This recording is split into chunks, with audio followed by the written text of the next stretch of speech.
नमस्कार दोस्तों, हस्बैंड ने मेरे सारे कपड़े उतार दिए थे। हम संभोग रस में डूबने ही वाले थे, तभी दरवाजे पर खटखट की आवाज़ आई। मैं आर्य, मेरी कहानी शायद कई और लड़कियों जैसी ही है, लेकिन फिर भी अनोखी। शादी के शुरुआती दिनों में जब भी घर की घंटी बजती, मन में झुंझलाहट होती, आखिर इस समय कौन आ गया। झल्लाते हुए दरवाज़ा खोलती तो सामने मेरी सासू माँ खड़ी होती। उन्होंने कहा, बेटा बाहर कुछ लोग मुँह दिखाई करने आए हैं, जल्दी से तैयार होकर आओ। अनमने भाव से मैंने जल्दी जल्दी कपड़े पहने और बाहर आ गई। मेरे मन में हलचल थी, लेकिन मैं कर भी क्या सकती थी। शादी नई नई थी, परंपराओं को निभाना ही था। बेमन से मैंने सबके पैर छुए और आशीर्वाद लिया, पर यह सिलसिला यहीं नहीं रुका। मेरे पति की नाइट शिफ्ट रहती थी, रात भर वे ऑफिस में होते थे और दिन में जब वे सोते तभी हमारा साथ रहने का समय मिलता, लेकिन उस वक्त भी कोई न कोई काम आ जाता जिससे मैं बेचैन हो जाती। धीरे धीरे इसका असर मेरे व्यवहार पर भी दिखने लगा। मेरी सास अच्छी थी, लेकिन जब वे किसी काम में गलती निकालती तो मेरे खून में उबाल आ जाता। आखिरकार मैंने अपने पति से कहा, अब यहाँ नहीं रहना, हमें अलग होना चाहिए। उन्होंने पूछा, पर क्यों?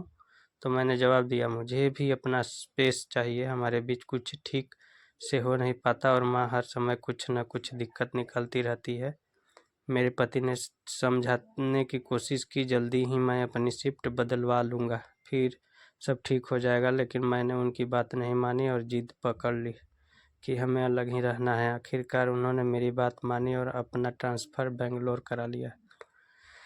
नई जगह, नया घर, नई ज़िंदगी, ऐसा लग रहा था जैसे मैं किसी पिंजरे से आज़ाद हो गई हूँ। धीरे धीरे हमने अपनी गृहस्थी बसाई। घर में हर तरह की सुख सुविधा आ गई। बर्तन धोने की मशीन, कपड़े धोने की मशीन, हर काम आसान हो गया। शुरुआती समय बहुत अच्छा बीता, लेकिन 2 साल बाद एक अजीब सा खालीपन महसूस होने लगा। सभी सुख सुविधाएं होने के बावजूद ज़िंदगी में एक अधूरापन महसूस हो रहा था। बेंगलोर में 3 साल बीत गए। दोस्त तो बहुत बने, लेकिन उनमें वो अपनापन नहीं था जिससे दिल की बातें साझा कर सकूं। कोई ऐसा नहीं था जिसे अपना कह सकूं, जिससे मैं अपने मन की बात कर सकूं। एक दिन खाने के दौरान मेरे पति ने कहा, माँ 1 महीने के लिए आना चाहती है। मैंने उनकी टिकट बुक कर दी है।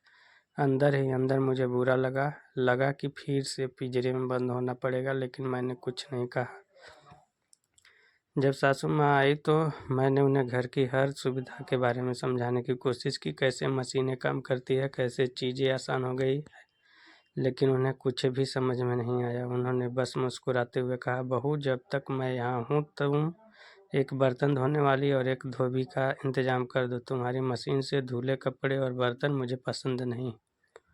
हमने उनकी बात मान ली। सुबह दाई आती, सासू माँ और दाई मिलकर हंसी मजाक करती। कभी मैं भी उनकी बातों में शामिल हो जाती, कभी अकेलापन महसूस होता। फिर दोपहर में धोबी आती और उनके साथ भी यही सिलसिला चलता।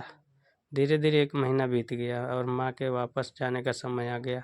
उसी दिन धोबी और दाई को भी विदा कर दिया। जाते जाते सासू माँ ने दोनों को 100 रुपये दिए और कहा, अगर बहू को ज़रूरत हो तो ध्यान रखना, वो अकेली रहती है।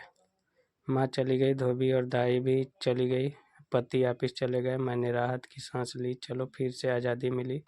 लेकिन 2-3 दिन बाद ही घर खाली खाली लगने लगा। 2 हफ्ते बीतते बीतते उदासी और अकेलापन महसूस होने लगा। तब मुझे समझ आया कि जीवन में खुशी केवल सुख सुविधाओं से नहीं मिलती है, असली खुशी अपनों के साथ होने में है। मैंने अपने पति से कहा, मुझे वापस जाना है। मुझे अब समझ आ गया है कि अपनों का साथ कितना ज़रूरी होता है।